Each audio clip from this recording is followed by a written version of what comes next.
The men's basketball team is heading into the postseason on a hot streak. We break down the Ducks' success and share Nick Lucenti's story. Plus, the men's tennis team is playing for a purpose. It's Duck TV Sports, and it starts right now.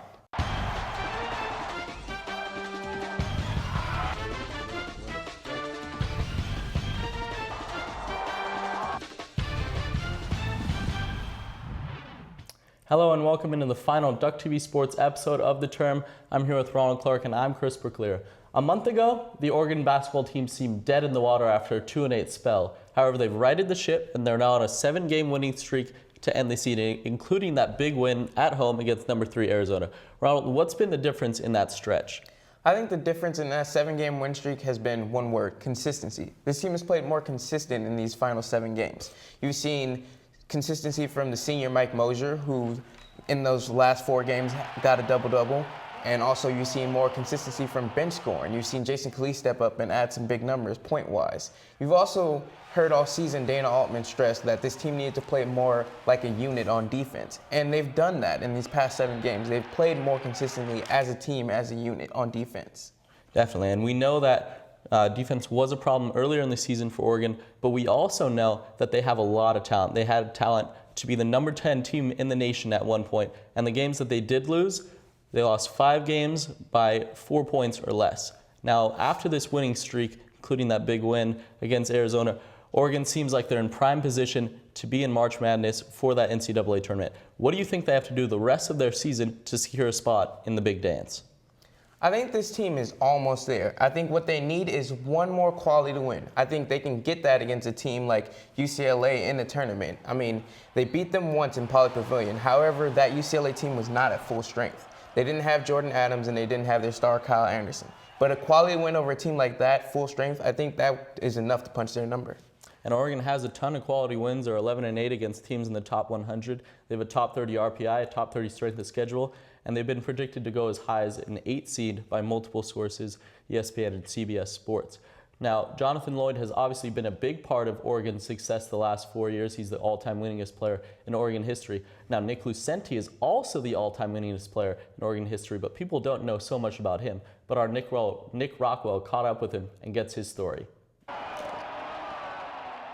if I told you one of the winningest Ducks in Oregon history had a passion for the game that triumphed any stat? But one thing we did depend upon is his enthusiasm and for the game, his unselfishness toward his teammates. The guys really respect him for everything that he does for the team. Nick Lucenti has been a walk-on for the past 4 years and has only played in 22 games. Although he doesn't play in every game, he talks about how team is his first priority and the minutes that he plays does not matter. Playing time was never a huge thing. I just, loved being part of the team, and I think that's always been the biggest thing for me. The positives of just being on the team and getting to be a part of it outweighs, not being the star player. I've become a better person from everything that I've experienced on the team, and I've loved every second of it. You and John Lloyd are the 2 winningest Ducks in Oregon history. I know stats don't mean a whole lot to you, but you will have the record. What's that mean to you? It means a lot. I mean, I give all the credit to John. He was the guy who was out there every day, on the court, winning the games. I mean, I feel like I was a big part of it, and behind the scenes stuff, but it's definitely special to be remembered as that. Will it bother you if your name doesn't come up as much as John's name does? No, not at all. Okay. He deserves everything that he's gotten, and he's one of my best friends. I couldn't be happy for him. You guys are best friends. You live together. You spend a lot of time in the gym. You hold records. What's it going to be like after the basketball season? How are you going to move on? How's that going to affect your friendship? I hope John can go play somewhere, and that would probably be overseas somewhere, I'm guessing. Maybe hope to go visit him wherever he is. I'm sure that'd be a fun trip. And I think we'll stay in touch. We've always been pretty close, and I don't see anything really changing that much. Nick Lucenti said one last thing.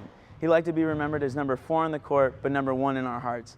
And with a story like this and the passion that he has for this game, it's hard not to root for Nick Lucenti. For Duck TV Sports, I'm Nick Rockwell. Another great Duck that will forever be in our hearts is Alex Rovello, the junior tennis player who passed away last year in a fatal cliff diving accident. Behind the spirits of Rovello, the men's tennis team did something they haven't done in 10 years. Our Preston Highfield has a story for you. The Oregon men's tennis team is currently enjoying the most unprecedented stretch of winning in program history. But you wouldn't know that by talking to them. Records have been broken and new feats have been conquered under coaches Nils Schelander and Jonas Pibor, but one obstacle has yet to give way: the Washington Huskies. The Ducks haven't beaten their Northwest rival since February 29th, 2004, a span of 10 years and 17 straight losses. While a win over their bitter rival would be a remarkable accomplishment for these players and coaches, this year's team is playing for something much bigger than themselves. In May of 2013, shortly after the Ducks season ended last year, Oregon tennis star Alex Rovello died in a tragic cliff diving accident on the Mackenzie River. Rovello, who won 4 state championships at Cleveland High School in Portland, was widely considered a team leader and one of the faces of the Oregon program. He died on May 11th, 2013. Alex was just 21 years old. Hey guys, this is the opportunity. This is what we're waiting for, okay guys? You're gonna go out there, you're gonna play good. Visualize yourself winning every match, guys. We're gonna take it to this guy. A motivated, emotional Ducks team took the court Friday night. Match point presented itself on court number 4 in perhaps the most fitting way possible.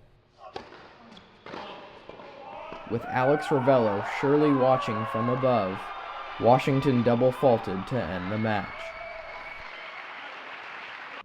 The Ducks honored Rovello after the match, posing for a team picture for the athletic department, a court named in his memory, and now a match to go with it too. Reporting for Duck TV Sports, I'm Preston Highfield. Wow, Ronald, what a great way to remember Rovello, and what a great story. Very touching story. He really touched the souls of this campus. Definitely. Well, thank you for joining us this whole term on Duck TV Sports, and make sure to join us next term as we give you the best coverage in Oregon sports. For Ronald Clark, I'm Chris Berkler. Have a good night.